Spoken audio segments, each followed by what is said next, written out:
नमस्ते सिद्धसेनानी आर्ये मंदरवासिनी कुमारी काली कापाली कपिले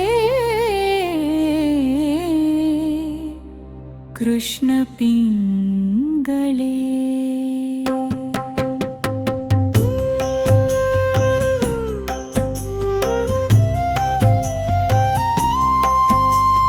भद्रकाली नमस्तुभ्यं महाकाली नमोस्तुते चण्डी चण्डे नमस्तुभ्यं तारिणी वरवरनी कात्यायनी महाभागे कराळि विजये जये शिखितिं षड्ध्वजधरे नानाभरणभूषिते शूलप्रहरणे खड्गकेटकधारिणी गोपेन्द्रस्यानुजे ज्येष्ठे नन्दगोपकुलोद्भवे महिषासृक्प्रिये नित्यं कौशिकी पीठवासिनी अट्टहासे कोकमुखे नमस्ते स्तुरणप्रिये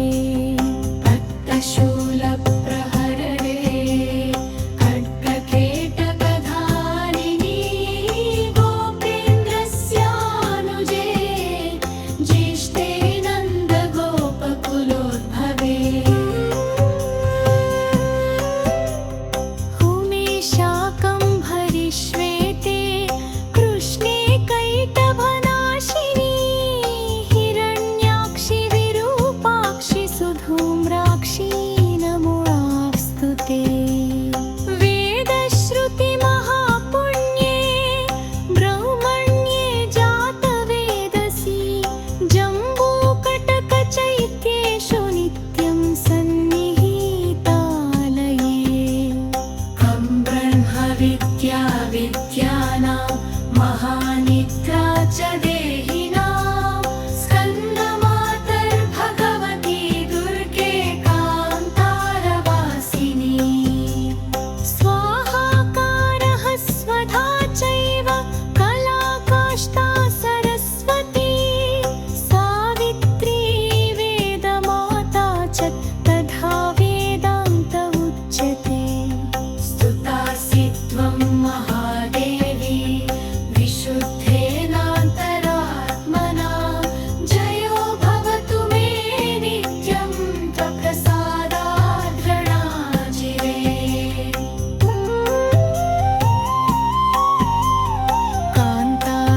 कान्तारभयदुर्गेषु भक्तानां चालयेषु च नित्यं वससि पाताले युद्धे जयसि दानवानिकं जम्भनी मोहिनी च माया ह्रीः श्वेस्तथैव च सन्ध्या प्रभावती चैव सावित्री जननी तथा तुष्टिपुष्टिर्धृतिर्दीप्तिचन्द्रादित्यविवर्धिनी भूतिर्भूतिमतां संख्ये वीक्ष्यसे सिद्धचारणैः इति श्रीमन्महाभारते भीष्मपर्वणि त्रयोदशो अध्याये अर्जुनकृतश्रीदुर्गास्तोत्रम्।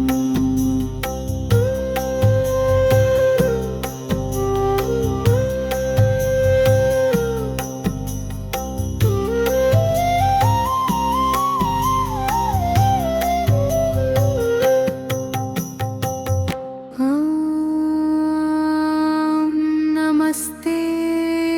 सिद्धसेनानी आर्ये मंदरवासिनी कुमारी कालिका पाली कपिले कृष्णपिङ्गळे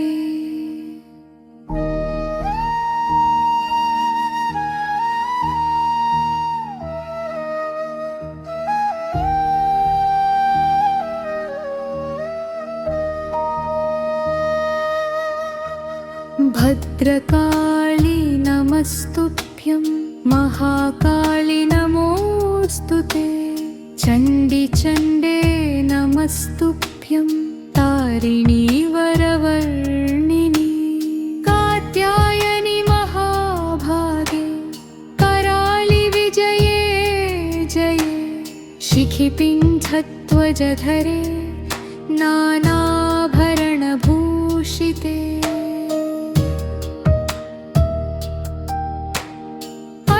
शूलप्रहरणे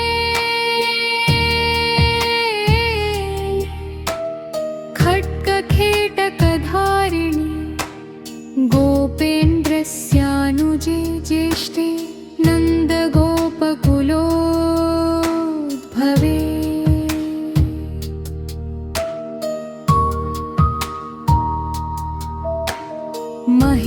महिषासुरप्रिये नित्यं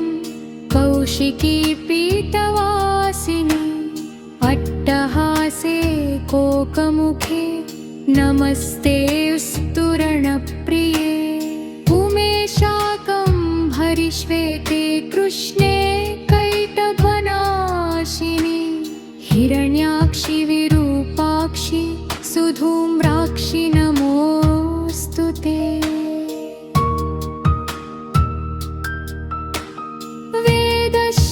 श्रुतिमहापुण्ये ब्रह्मण्ये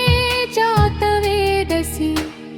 जम्बूकटकचैत्येषु नित्यं सन्निहितालये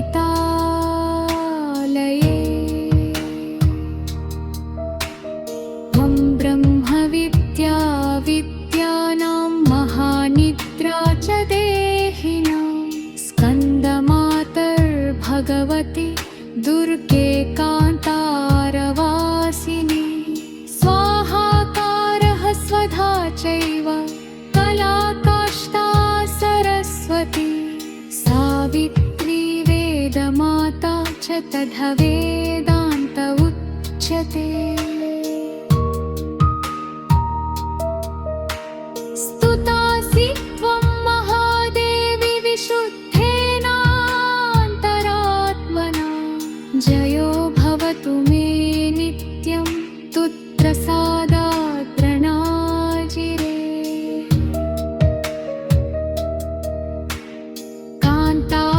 कान्तारभयदुर्गेषु भक्तानां चालयेषु च नित्यं वससि पाताले युद्धे जयसि दानवा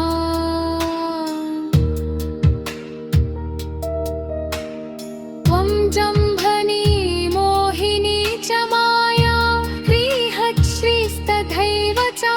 सन्ध्या प्रभावती चैव सावित्री जननी तथा तुष्टिः पुष्टिर्प्रकृतिः चन्द्रादित्यविवर्धिनी भूतिर्भूतिमतां संख्ये वीक्ष्यसे सिद्धचारणैः इति श्रीमन्महाभारते भीष्मपर्वणि त्रयोविंशोऽध्याये अर्जुन कृतश्रीदुर्गास्तोत्रम् भद्रकाली नमस्तुभ्यं महाकाली नमोऽस्तु ते चण्डी चण्डे नमस्तुभ्यं तारिणी वरवर्णिनि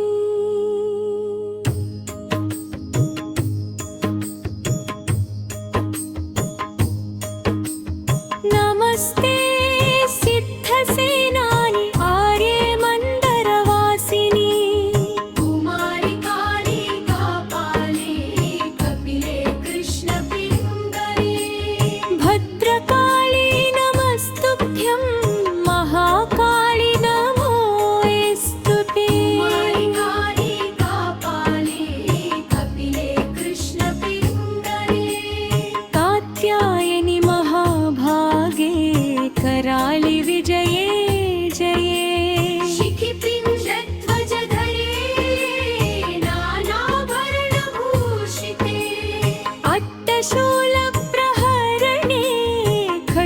खेटकधारिणी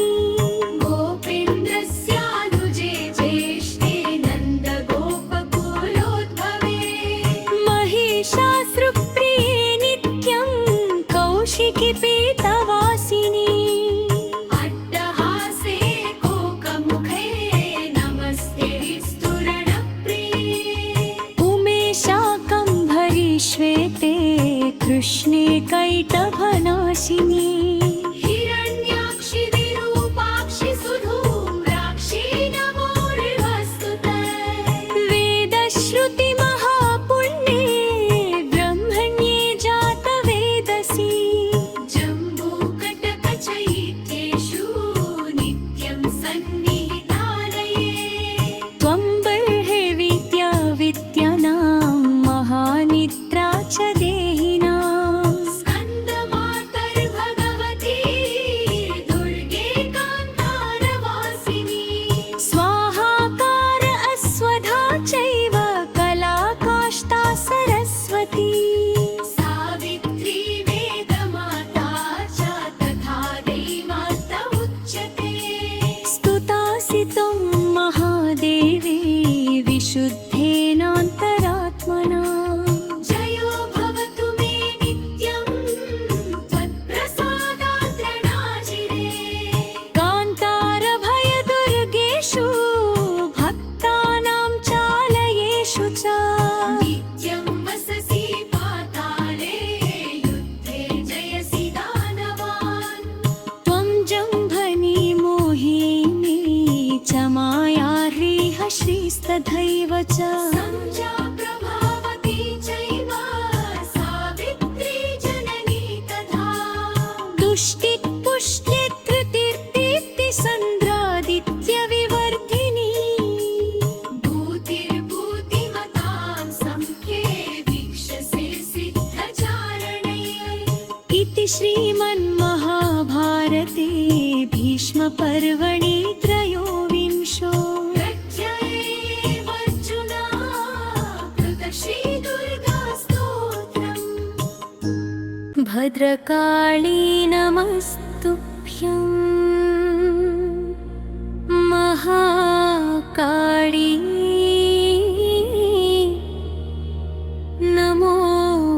नमोऽस्तु ते।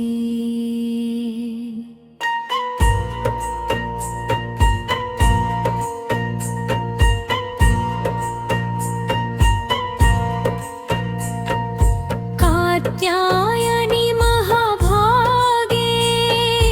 कराळि विजये जये शिखिपिञ्छध्वजधरे नानाभरणभूषिते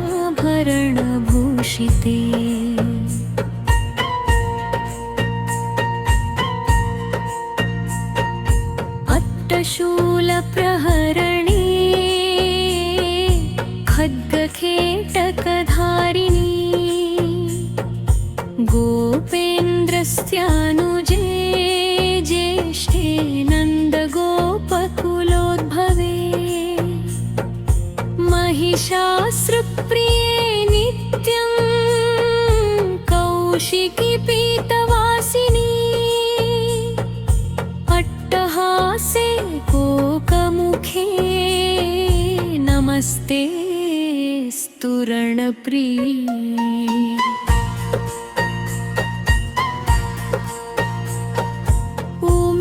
उमेशाकम्भरी श्वेते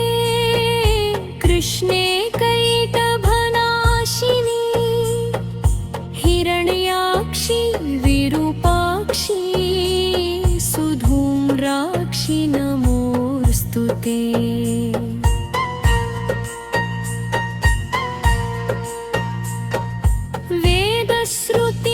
वेदश्रुतिमहापुण्ये ब्रह्मण्ये जातवेदसी जम्बूकटकचैत्येषु नित्यं सन्निहितालये तं ब्रह्मविद्या विद्यानां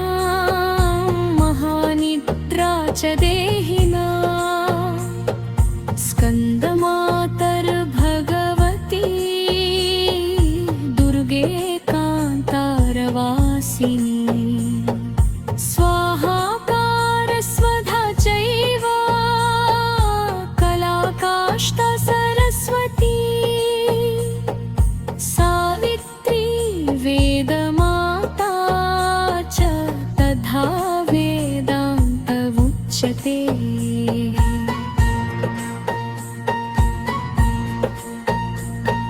स्तुतासि त्वं महादेवी विशुद्धेनान्तरात्मना जयो भवतु मे नित्यं तत्प्रसादात् प्रणाजिरे कान्तारभयदुर्गेषु भक्तानां चालयेषु च नित्यं वससि पाताले युद्धे जयसि दानवानि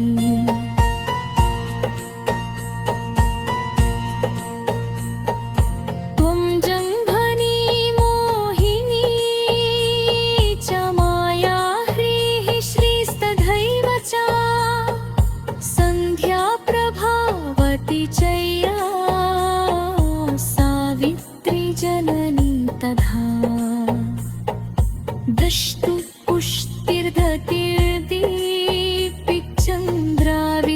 पुष्टिर्दतिर्दीपिचन्द्रावित्यविवर्धिनी भूतिर्भूतिमतां संख्ये वीक्षसे सिद्धचारणैः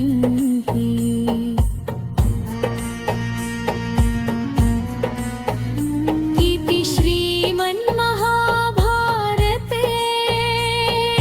भीष्मपर्वणि त्रयोविंशो अर्जुनकृता श्रीदुर्गास्तोत्रम्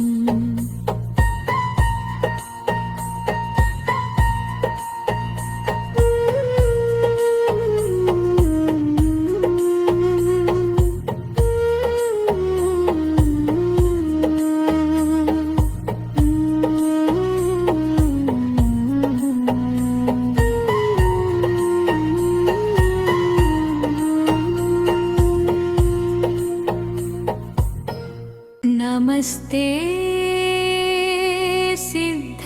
सिद्धसेनानी आरे मन्दरवासिनी कुमारी कालिका पाली कपिले कृष्णपिङ्गले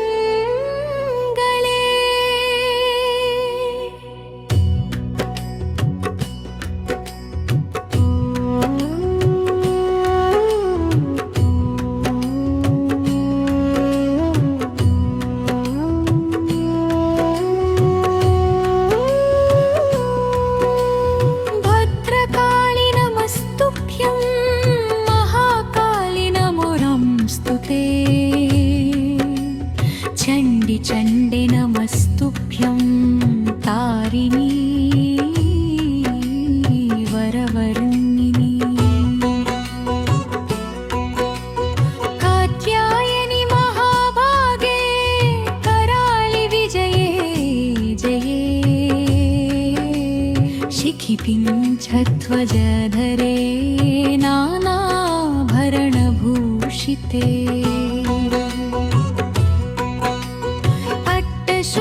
अट्टशूलप्रहारणे खड्डखेटकधारिणी गोपेन्द्रस्यानुजे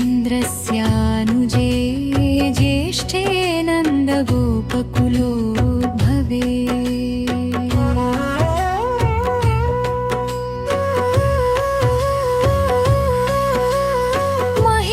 महिषासुरप्रिये नित्यं कौशिकी पीतवासिनी अट्टहासे कोकमुखे नमस्ते लुस्तूरणप्रिये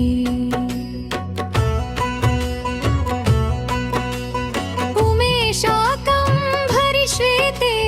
कृष्णे कैटभनाशिनी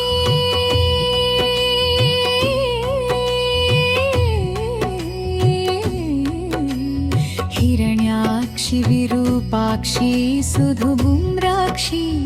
नमोऽस्तुते वेदश्रुतिमहापुण्ये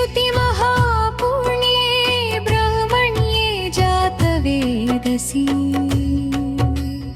जम्बूकटकचैत्येषु नित्यं सन्निहितालये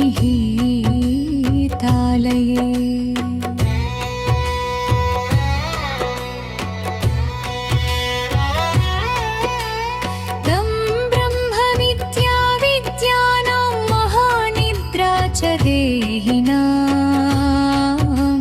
स्कन्दमातर्भगवती दुर्गे कान्तारवासिनी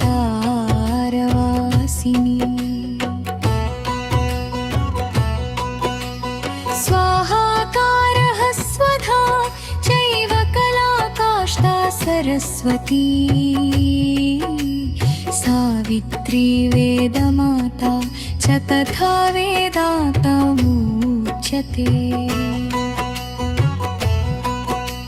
स्तुतासि त्वं महादेवी विशुद्धेनान्तरात्मना जयो भवतु मे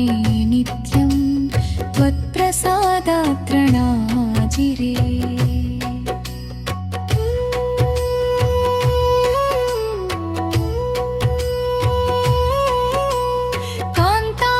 कान्तारभयदुर्गेषु भक्तानां चालयेषु च नित्यं वससि पाताले युद्धे जयसि दानवानि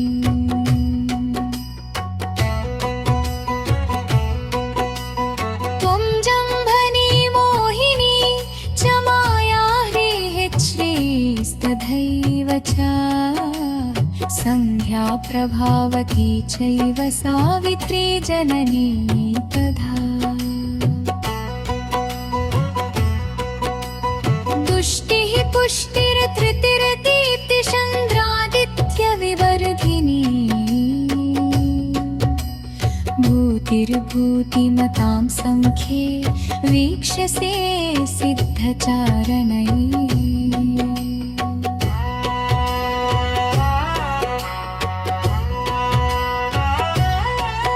इति श्रीमन्महाभारते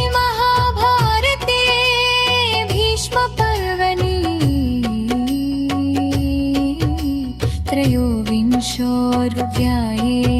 अर्जुनकृतश्रीदुर्गास्तोत्रम्।